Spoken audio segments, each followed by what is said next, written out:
Eddie Chavez, Ruben Nava,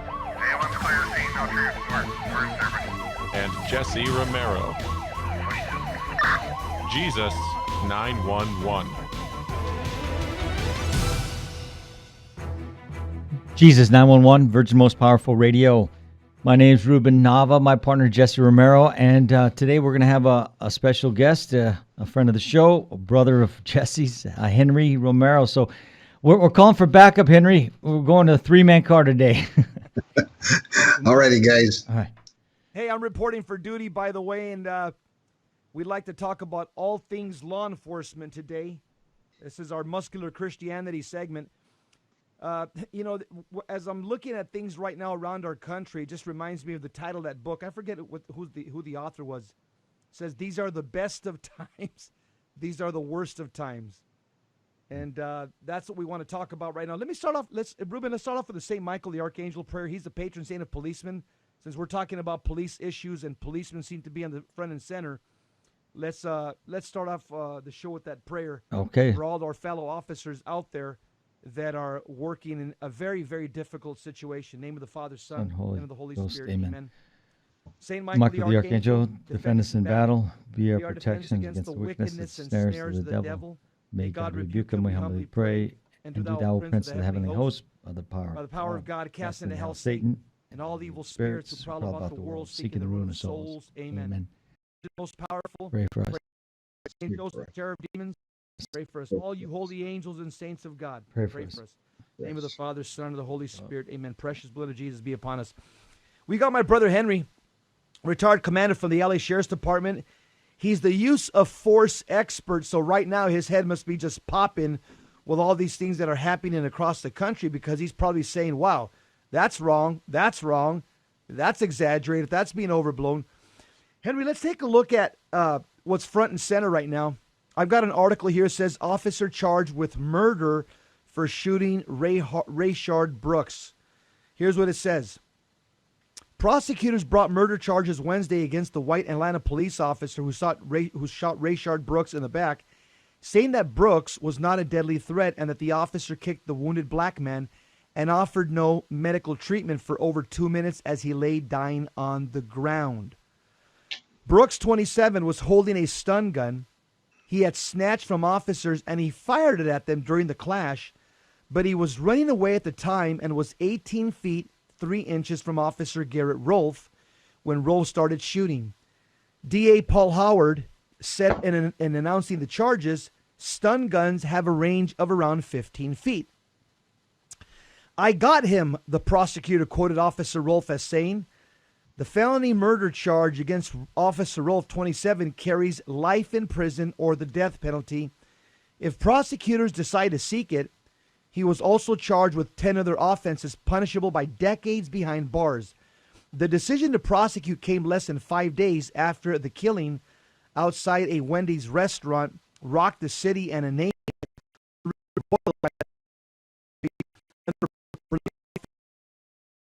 late this month. Let me just continue with this article. You see all the anti-jargon already in this article. This article is already just the language. Just look at the verbs and the adjectives. The article continues. We've concluded at the time that Mr. Brooks was shot that he did not pose an immediate threat of death, DA Howard said. A second officer, David Brosnan, 26, stood on Brooks' shoulder as he struggled for his life. DA Howard said Brosnan was charged with aggravated assault and violating his oath. The DA said Brosnan is cooperating with prosecutors and will testify, saying it was the first time in 40 such cases in which an officer had come forward to do so.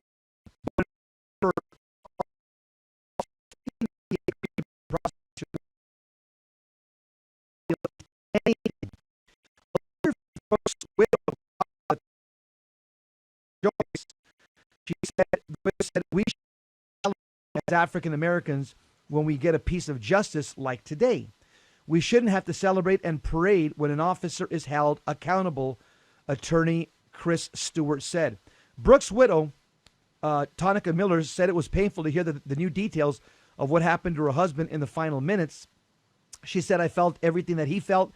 just by hearing what he went through, and it hurt really bad. The news came on a day of rapid developments involving race and equal justice. Republicans on Capitol Hill unveiled a package of police reforms. Okay, we'll go on to that. Brooks killing. Brooks killing. Look at the language there. Friday night sparked new demonstrations in Georgia's capital against police brutality after occasionally turbulent protests over Floyd's death had largely died down. Atlanta Police Chief Erica Shields, sounds female, I think, resigned less than 24 hours after Brooks died, and the Wendy restaurant was burned. Officer Rolfe was fired after the shooting, while Officer Brosnan was placed on desk duty. Guys, Henry, comments? What is it? Well, let me just read this so you can comment. It says here, an autopsy found he was also, right before. Police had been called to the restaurant. I guess this is the meat of it. So here we'll start commenting on. Police had been called to a restaurant over complaints of a car blocking the drive-through lane. An officer found Brooks asleep behind the wheel, and a breath test showed he was intoxicated. Police body camera video showed Brooks and officers having a relatively calm and respectful conversation, almost jovial, according to the DA, for more than 40 minutes before things rapidly turned violent when officers tried to handcuff him. Brooks wrestled with officers, grabbed one of their stun guns, and fired it at one of them as he ran through the parking lot. An autopsy found he was shot twice in the back. One shot pierced through his heart.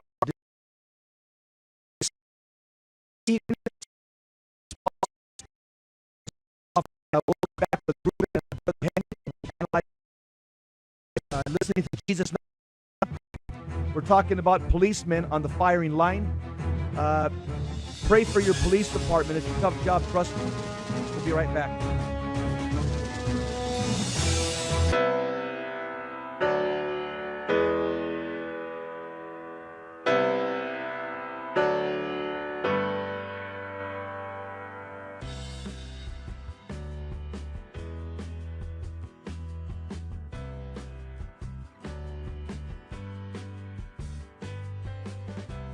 This is Terry Barber. I want to thank you for supporting Virgin Most Powerful Radio.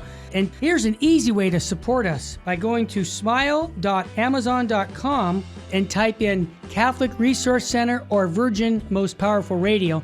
And when you log in your Amazon account and you purchase products, a portion of it will go right back in supporting Virgin Most Powerful Radio. And it doesn't cost you a dime. I want to thank you ahead of time, because that supports us year-round. May God bless you and your family.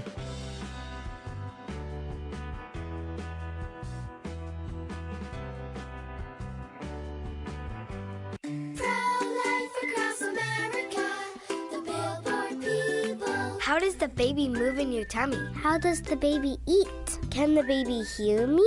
How did the baby get in there? Wow, a pregnancy can sure generate a lot of questions.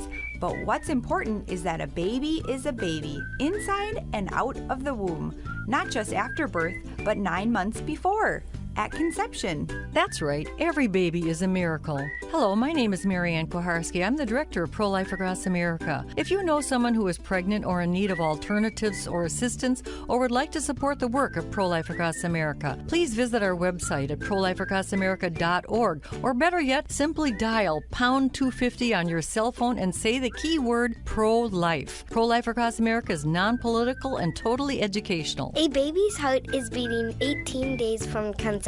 Pro-life across America, the Billboard people. Buying or selling your home or your business property? This is Terry Barber. Real Estate for Life underwrites the Terry and Jesse Show. And they can connect you to one of 900 pro-life real estate agents around the world. And when they receive their referral fee, they will give 80% of it to a pro-life organization. Wow, that's 80%. realestateforlife.org, 877-LIFE, US 1.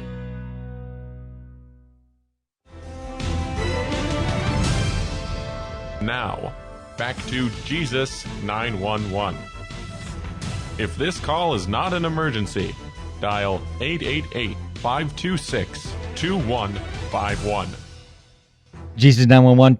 We are back. We're talking about the officer who was charged in the murder of shooting or the shooting death of Rayshon Brooks. Don't want to call it murder yet because it hasn't been it hasn't. Everybody's innocent until seen proven guilty in the U.S. In the court, yeah, and Yep. so we're Not Europe. Henry, you do you have any comments on what your take is on this the charges that were leveled against these two officers? Yeah, I actually watched it live, and I saw the charges that he was that they had been levied on the two officers, especially the one that fired the shots. And again, this is my humble opinion. Like I said, he overcharged them. I mean, I have never First of all, seen. let people know your background and the fact that what you were teaching defensive. My brother won't brag, so I'll brag for him, and he'll correct me if I'm wrong. Well, let me just. The LA Sheriff's Department is the largest sheriff's department in the world. My brother was a defensive tactics instructor there for many years. He wrote the use of force manual. He's a recognized national expert on use of force, on escalation and de-escalation. Am I missing something, Henry?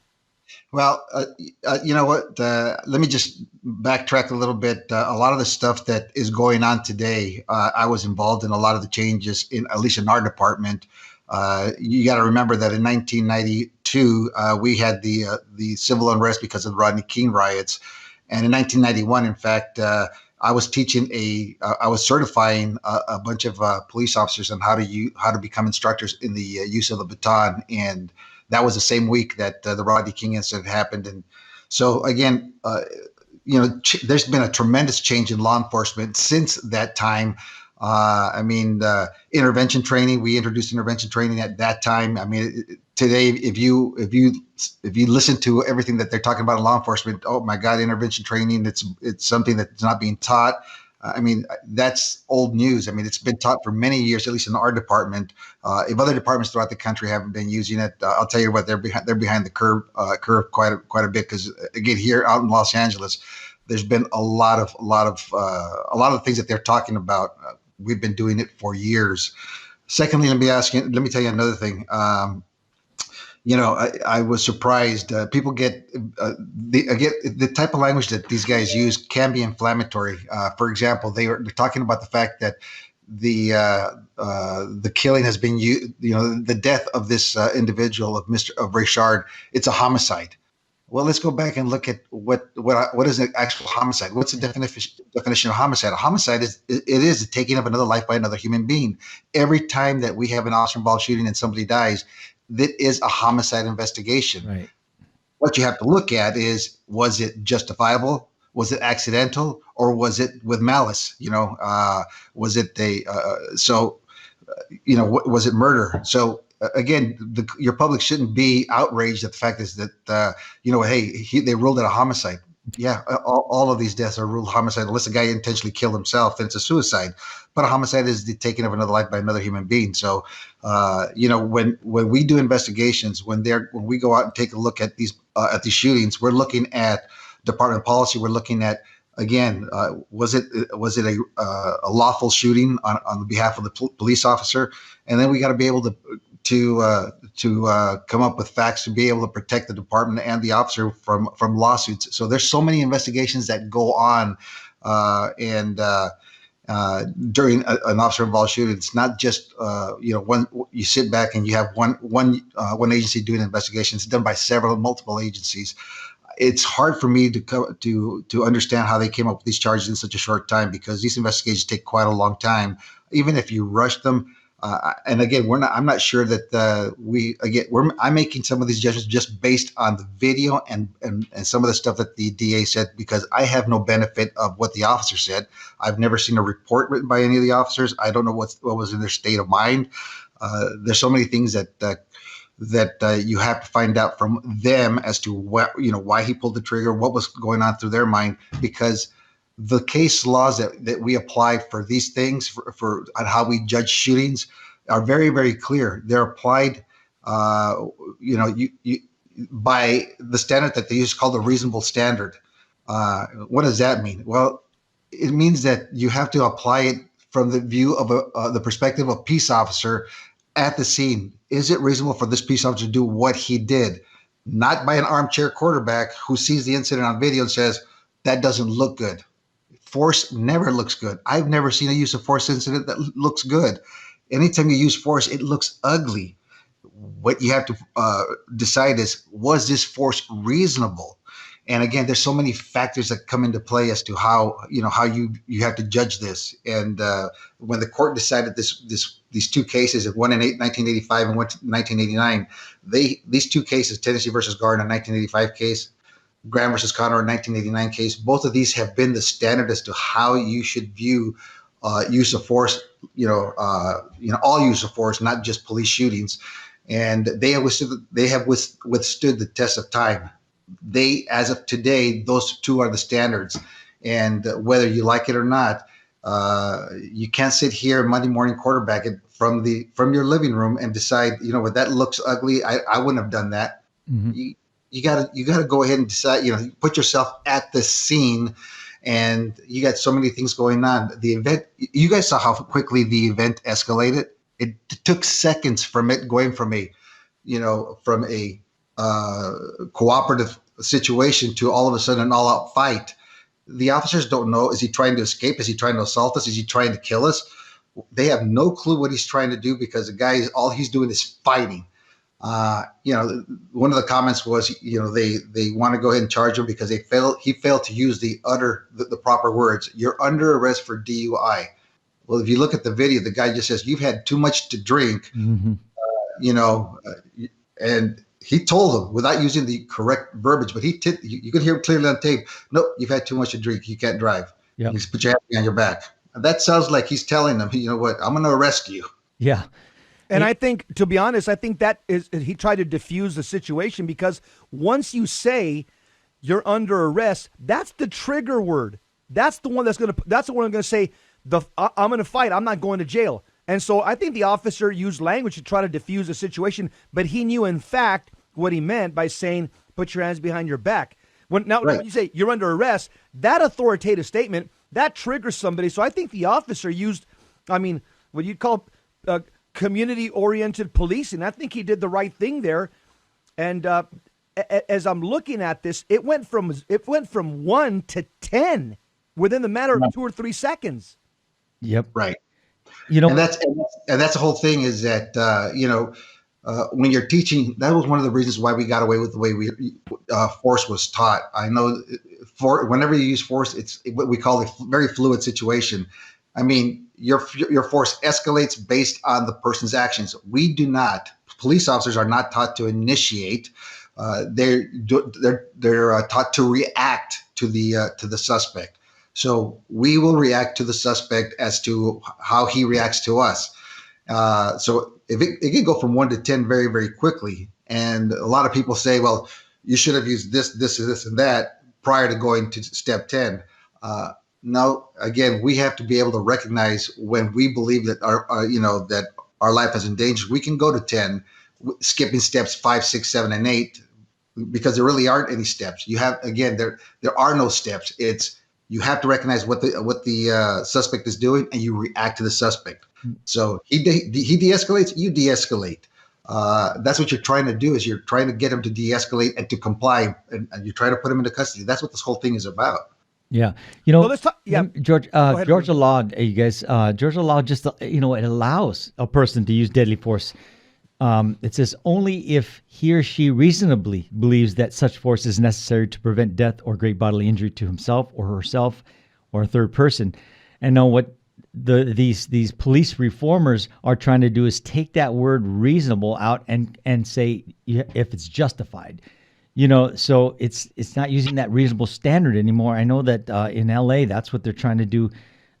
What's his name? Becerra, the attorney general here, is trying to do things like that to these police officers, and you have to look at it, but by whose standard? Someone who's not trained, someone who's not in the line of fire, someone who hasn't been doing the job that they're going to Monday morning quarterback from afar.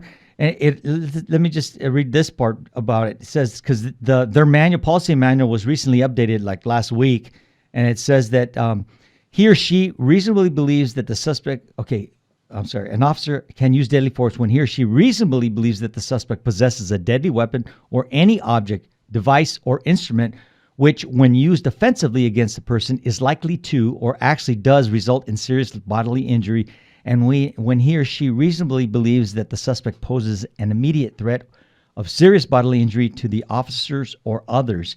And so, and off camera we were talking about how the DA was saying this was a less lethal weapon, wasn't a deadly weapon. Yet only a week or two prior, he's charging some officers for pointing a taser at some protesting students. So you can't have it both ways. That's being hypocritical. And what people don't realize is that the taser can incapacitate the officer, and then he's unable to defend himself, and his weapon could be taken, he could be killed. And he doesn't, he didn't know at the time that the taser had been fired. I believe his partner was saying that he had some bleeding on his elbow, so he must have been hit with the prongs. Maybe it didn't stick, and so it didn't have an effect on his partner. But you're chasing a guy, and whether it's 15 feet or 18 feet, how are you going to be able to determine how the distance? Oh, it's not going to be able to reach me because he's 18.8 feet away. When you're chasing a guy, take out a measuring tape. It's fluid, like you said, Henry, and it's just unfathomable. This is pure politics, guys. Let's just be honest. This DA is bucking for promotion. He wants to look good in front of the Democrats and Black Lives Matter and Antifa and all the left, and the mayor too. He wants to score cheap political points, and he wants to do this right now. It's just popular. It's popular to go after cops. It's the PC thing to do, and this is pure politics that we're seeing being played out right now. Yeah. Yeah, let me read you real quickly what the courts have decided, just so you can hear the terminology from the courts. Especially this comes from the Graham versus Counter case from the 1989 case, and this is a standard throughout America.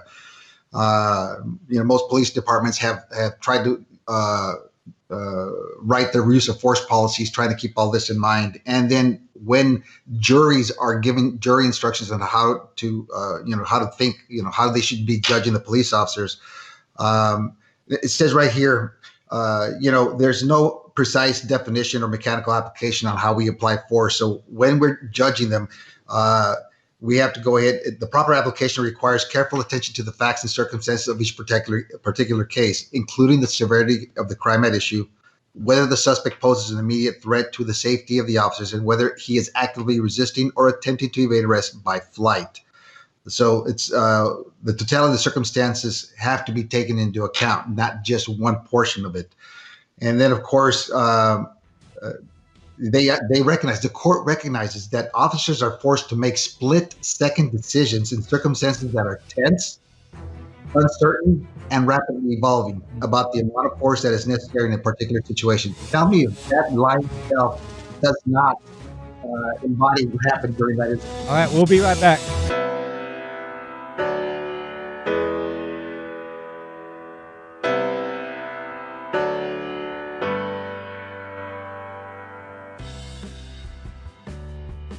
Hi, this is Jesse Romero from the Terry and Jesse Show, also from Jesus 911.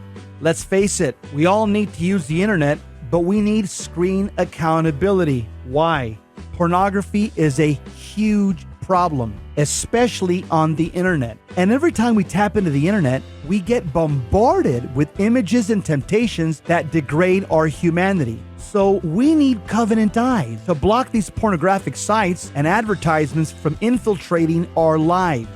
Covenant Eyes helps us take custody of our eyes and custody of our intellect. So I recommend you go to covenanteyes.com and type in the promo code VMPR to support the network. Protect yourself and your family from the imminent threats on the internet. www.covenanteyes.com, code VMPR, live porn free. Thank you for listening to Virgin Most Powerful Radio. Thank you. God bless you. Keep the faith.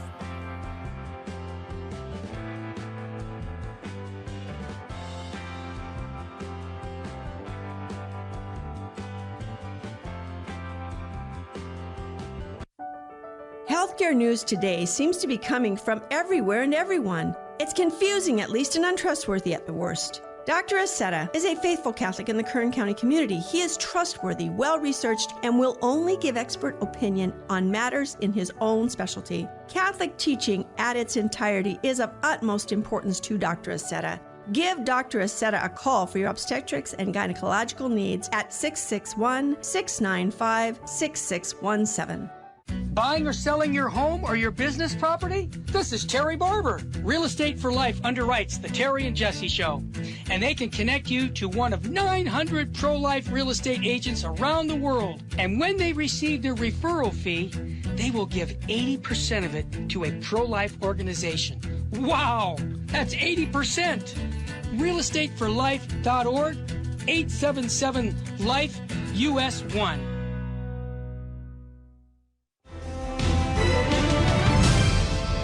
Now, back to Jesus 911. If this call is not an emergency, dial 888-526-2151. Jesus 911, three-man car today. We're 10-8. We're giving you some Catholic intel and some briefing on the death of Rayshard Brooks and what we are calling overcharging these officers in the death of Rayshard Brooks. We have Ruben, here's my take. It was a justifiable shooting. I've watched the video several times. My brother Henry's an expert. He can correct me. I think what he did, applying the reasonable standard, I think it's going to pass muster with a jury, with an impartial jury.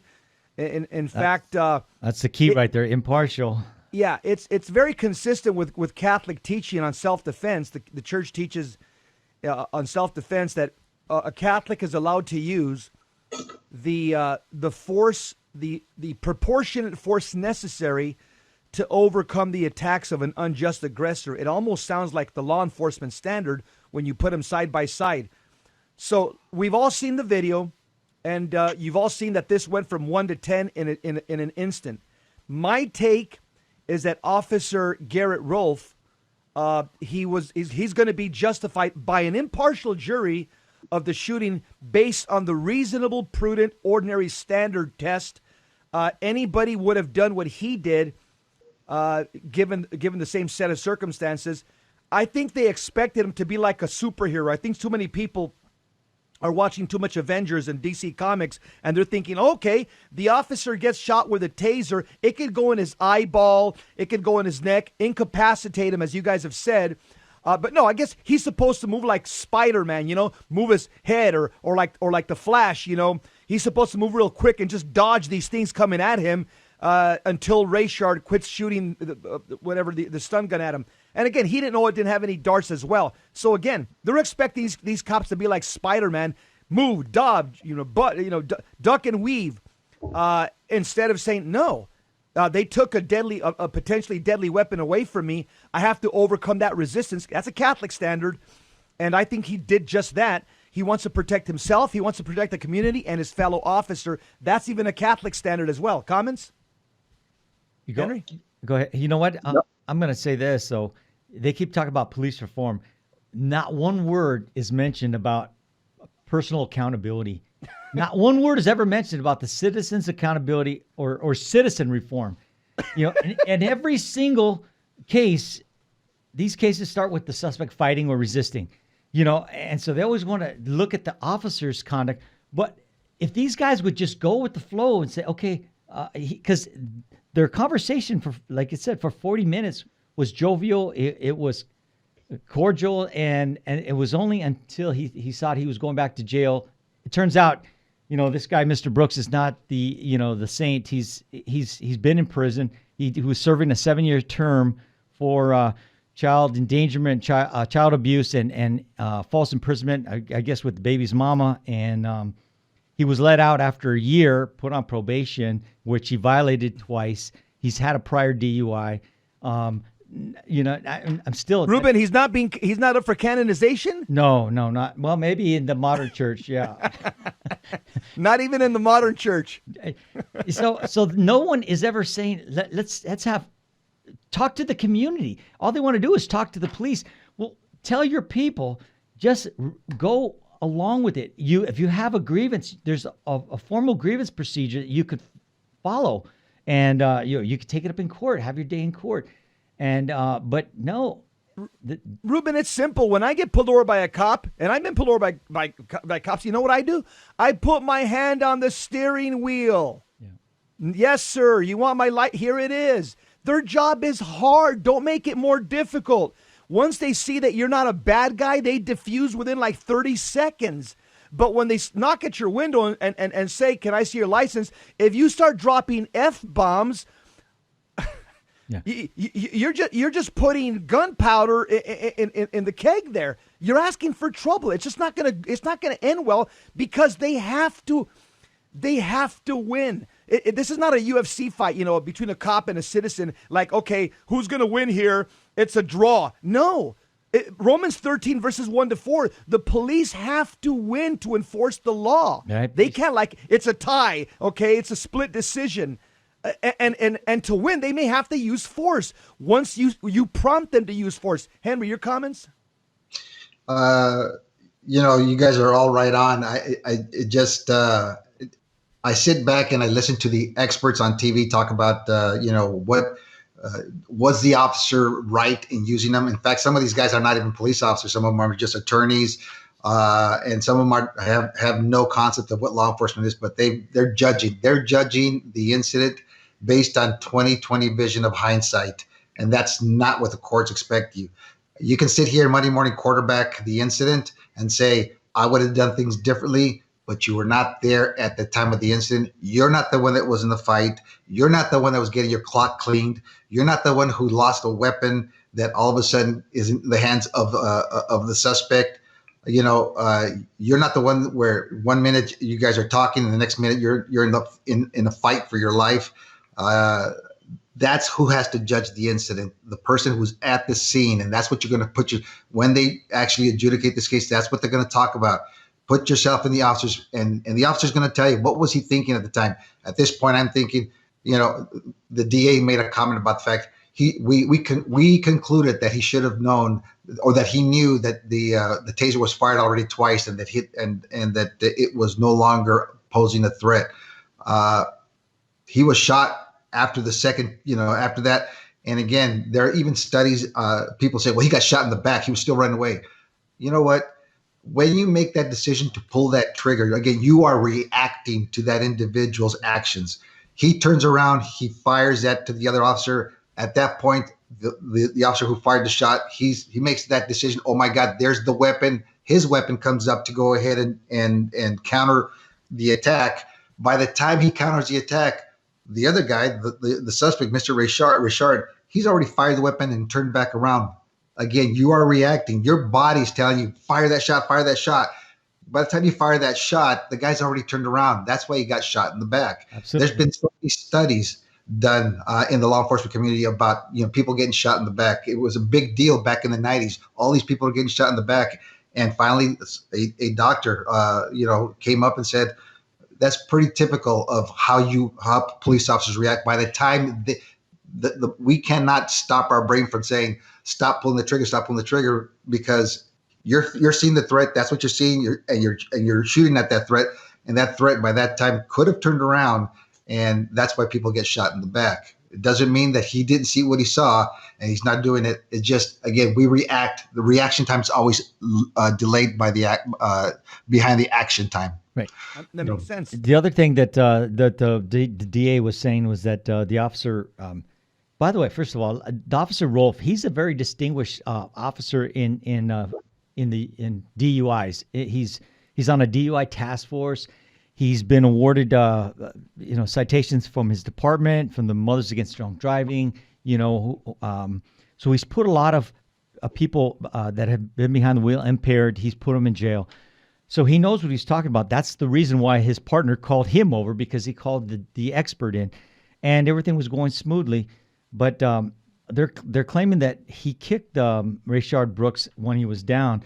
And no, I don't know. I didn't see that part of it. But he could have just been trying to move him to see if he's still conscious. This guy at this point, Rayshard had not even been searched yet, and so the other officer put his foot on his arm. I think the DA said it was his shoulder. The officer said it was his arm.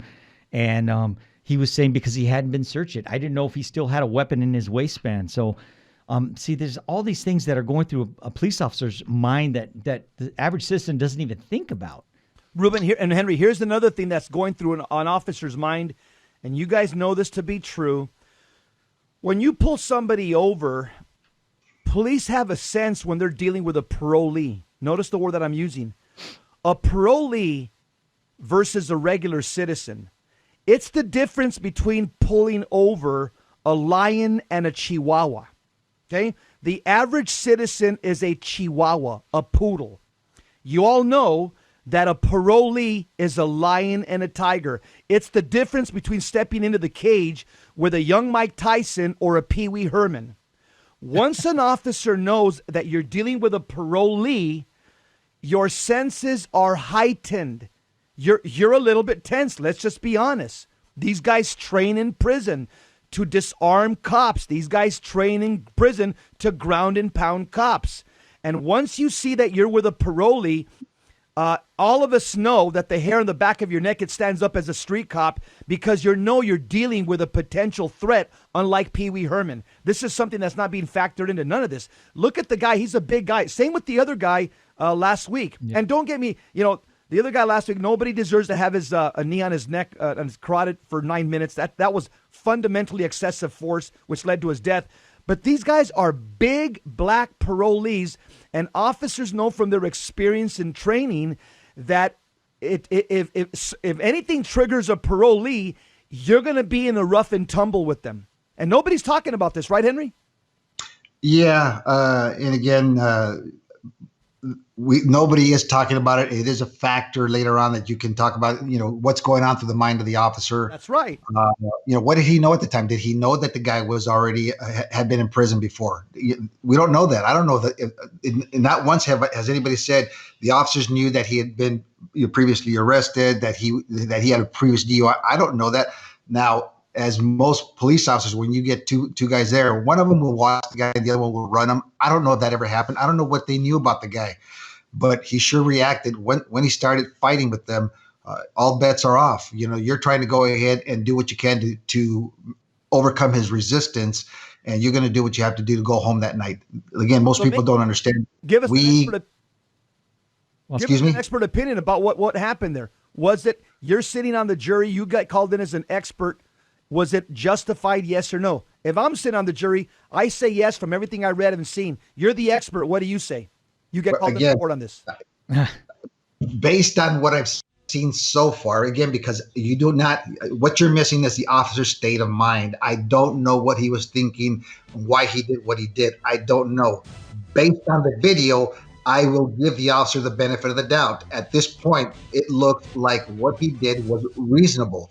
But again, like I said, there's so many other factors that you need, so many other things that allow us to form a conclusive opinion.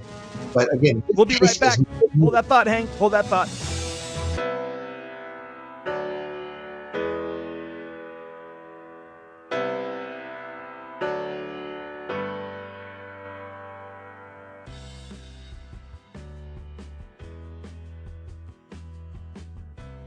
Help the Helpless, a Minnesota St. Paul nonprofit organization chaired by Father of Tear and volunteers, is humbly asking you for your kind support to help the poor and the handicapped children in India and Ecuador.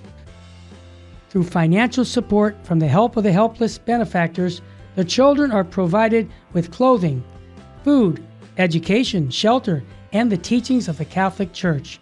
The mission is to help children thrive and become self-sufficient young adults leading productive lives. We also provide aid to poor families in Ecuador with food baskets, medicines, medical assistance, and help with funeral needs for the deceased. The work in India is done by Father Antonio's organization, St. Mary's.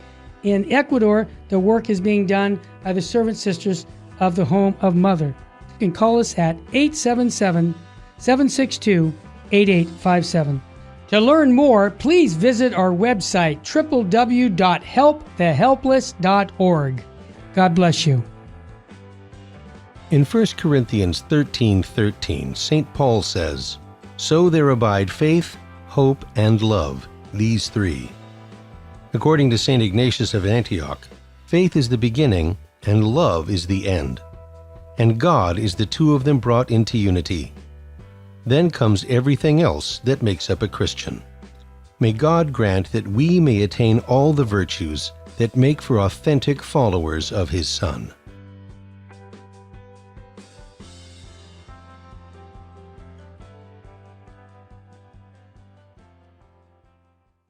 Buying or selling your home or your business property? This is Terry Barber. Real Estate for Life underwrites the Terry and Jesse Show. And they can connect you to one of 900 pro-life real estate agents around the world. And when they receive their referral fee, they will give 80% of it to a pro-life organization. Wow! That's 80%! realestateforlife.org, 877-LIFE-US1.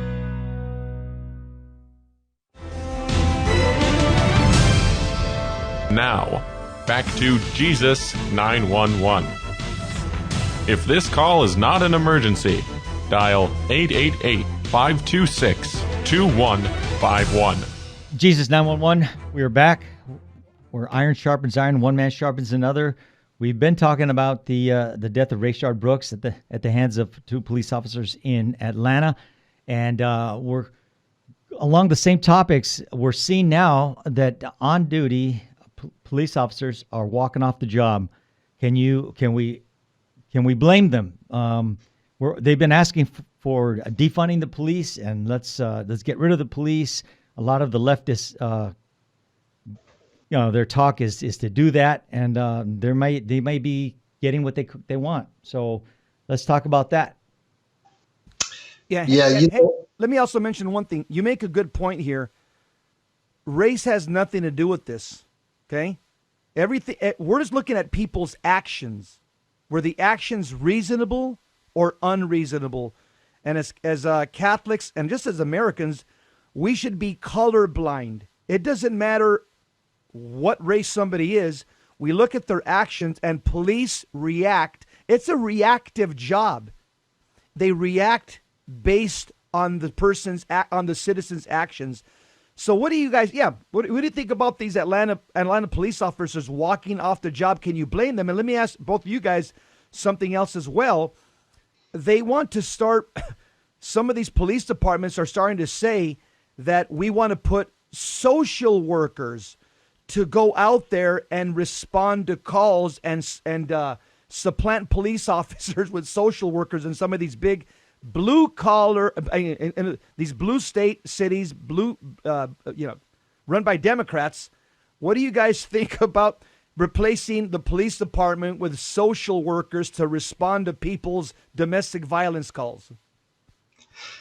Let me just remind both of you guys, because I think you guys may have forgotten, but the department here in Los Angeles was one of the very first departments in the entire nation to come up with what we called a MET team, mental evaluation team, which paired basically a nurse with a deputy sheriff.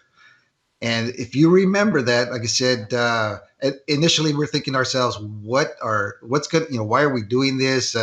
But it turned out to be a pretty successful experiment. Officers go in, they stabilize the situation. They determine, this is beyond what we can do for this guy.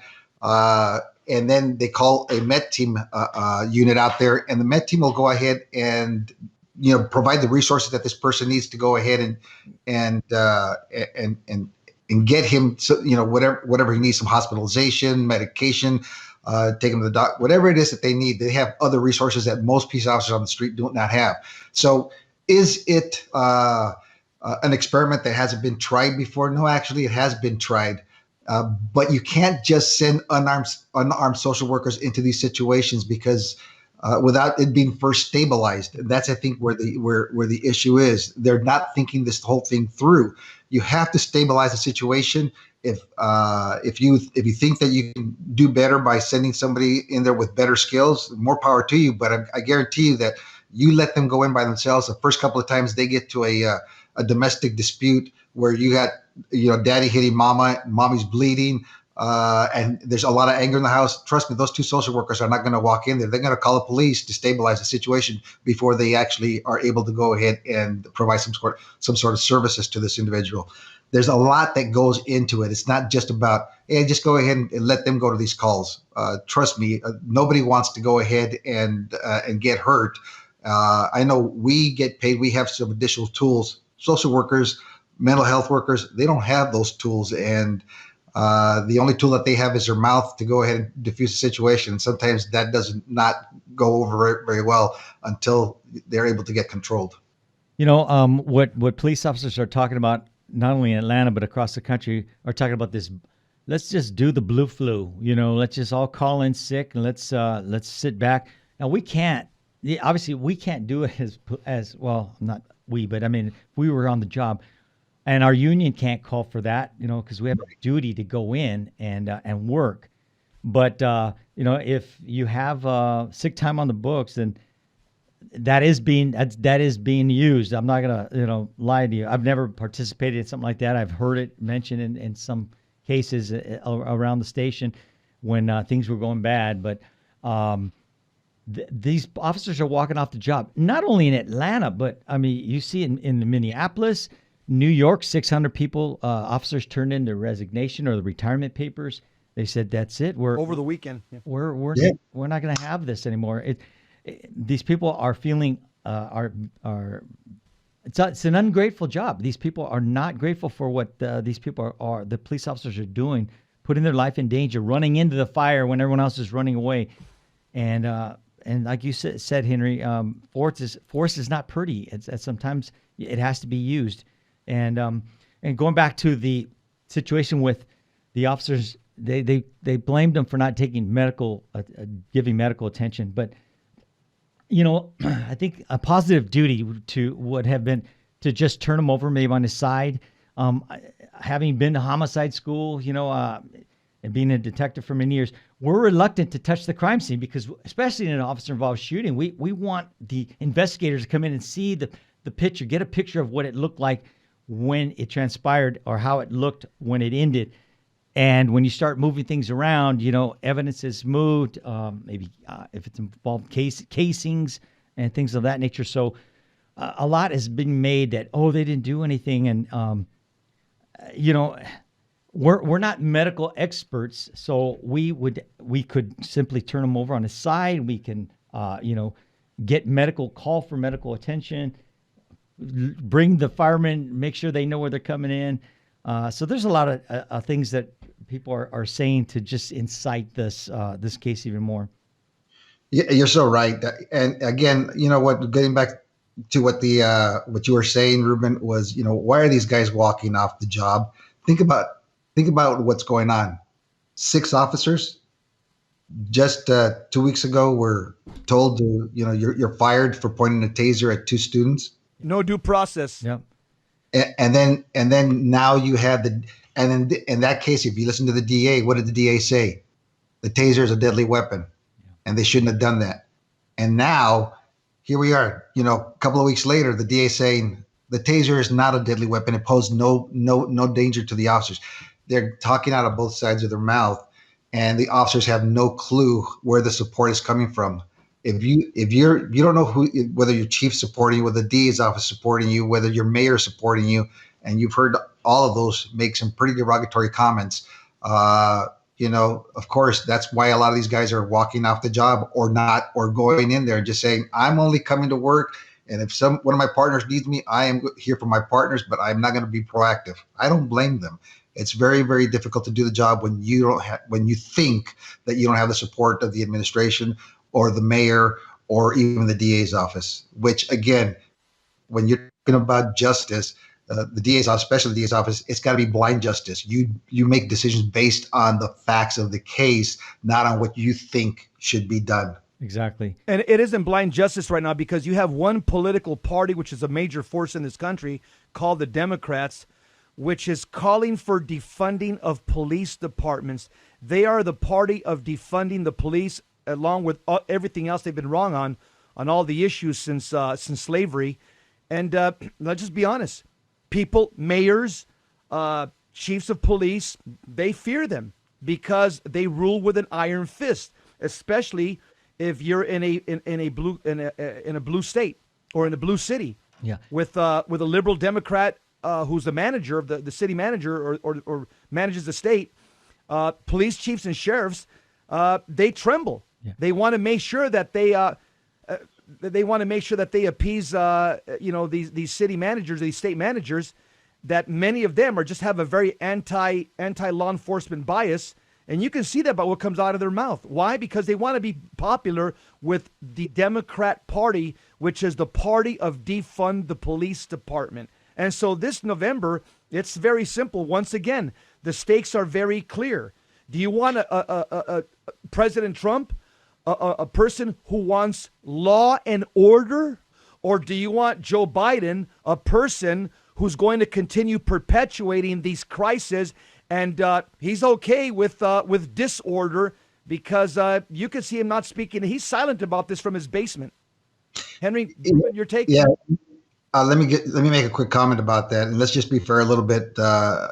Some of the Democrats in higher offices have not made any statements, and some of them have actually said, we're not into defunding the police. I know it's that is what a lot of people would like us to do, but I think a lot of Democrats in the upper echelon, a lot of congressmen, there are some congressmen that have actually said, no, I don't want to defund them, and there's some congressmen like the new ones that have said, oh yeah, absolutely, get rid of them. Let me give you a hint on a little dirty little secret, and it has a lot to do with defunding or taking money away from the police departments. What do you think happens when you start taking resources away from the police departments and you expect them to go out there and continue to do their job? Well, guess what? Having been in management for several years, what's the first thing you start cutting? You start cutting things that you can do away with. Training seems to be one of the things that people cut almost immediately. Well, we're not going to have training if we can't, public safety, people on the street is more important than going to training. So they're talking about taking away resources, and yet they expect reform, more training for police officers. But again, they're talking out of both sides of the mouth. Do you want this? We need more money so that we can actually train them, not less money, because the minute you start taking away money, we have to go ahead and reallocate our funding. It goes back to putting cops on the street, and they don't go to training. Yep. They don't go to training. That's right. And not to mention, if there's less cops on the street, they're going to be working double shifts. They're going to be tired. They're going to be their cognitive skills are not going to be what they should be. But I'm going to speak to the officers that we have a lot of first responders that listen to the show, Henry, and I would just say, think twice. I don't want to get you guys hurt. I think that could be the big fear here, is that you're not going to take action because you're afraid of being judged in the media or judged by the DA or whoever. But maybe in that situation, maybe the officers could have said, because of the climate that we're in, you know what? Let him run. Let's set up a containment. Let's get him in the containment, or we'll catch him on another day. We know who he is. The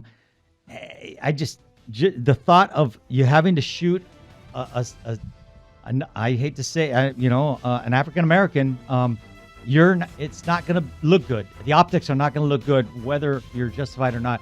Just saying, we have to be cognizant of career, suicide or career, or as well as keeping yourself safe. So it's a lot to think about. God bless you guys out there on the front lines. Amen. Amen. Jesse, wrap it up. Yeah, you've been listening to Jesus 911. Thanks, Hank. We'll do it again. Thanks a lot. Thanks, next, Henry. Gary Machuda, Hands-On Apologetics from the Midwest Command Center. God bless you. Keep the faith and pray for your police officers. It's a very tough job. See you tomorrow. Same Christ time, same Christ channel. God bless.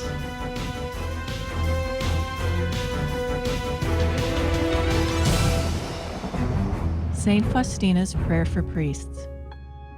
O my Jesus, I beg thee on behalf of the whole Church, grant it love and the light of thy Spirit, and give power to the words of priests, so that hardened hearts might be brought to repentance and return to thee, O Lord.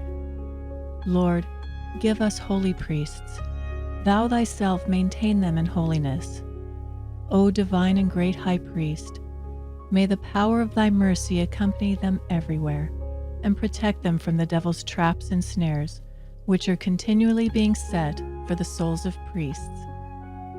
May the power of thy mercy, O Lord, shatter and bring to naught all that might tarnish the sanctity of priests. For thou canst do all things. Amen.